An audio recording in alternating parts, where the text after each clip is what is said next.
আসসালামু আলাইকুম রহমতুল্লাহি বরকাতুহু। তে বন্ধুগণ,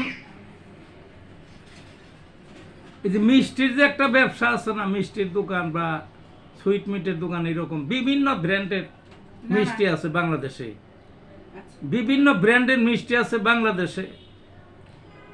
এই সারা দেশব্যাপী অনেক মিষ্টির দোকানের শাখা দেশব্যাপী বা বিভিন্ন জেলায়।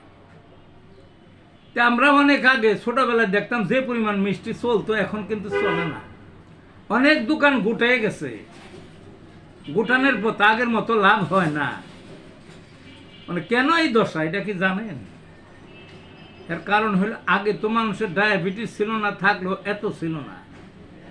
এখন ঘরে ঘরে ডায়াবেটিস। এই যে 18-20 কোটি মানুষ বাংলাদেশে, এর মধ্যে কয়েক কোটি শুধু ডায়াবেটিসে। কয়েক কোটি মানে তারা মোটামুটি বয়স্ক, ভালো বয়স্ক, যে বয়সে মিষ্টি সাধারণত একটু খায়, বেশি খায়। কাজে বিশাল একটা শ্রেণী হলো মিষ্টি খায় না।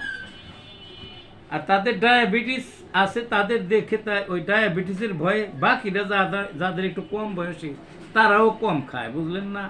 তাই এই যে একটা ধারণা মিষ্টির প্রতি, সেই জন্য মিষ্টির ব্যবসায় লাল বাতির অবস্থা। তাই ওই মিষ্টি ব্যবসা লাল বাতি নামক একটা কবিতা আমি রচনা করেছি।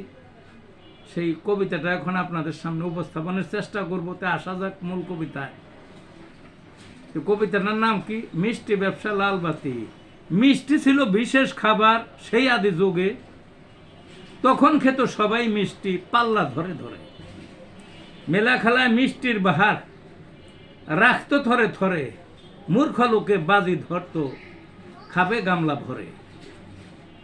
বাজির খাদক খেয়ে অস্থির, সবাই দেখতো চেয়ে, ভাণ্ড ভরে কিনে নিত খেত বাড়ির সবে।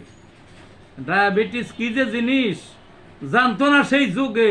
মিষ্টির ব্যবসা ধুমধাম শহর বাজার গ্রামে। ডায়াবেটিস আসলো দেশে, বাতাস গেল ঘুরে, বিশাল এক জনগোষ্ঠী ডায়াবেটিস রোগে। ঘরে ঘরে ডায়াবেটিস যায় না কখন ছেড়ে, মিষ্টি খেলে অকাল মৃত্যু ডায়াবেটিস হলে। সবাই আজ মুখ ফিরিয়ে মিষ্টি থেকে দূরে, মিষ্টির ব্যবসা লাল বাতি ডায়াবেটিস মূলে। এই ছিল বন্ধুগণ কবিতাটা।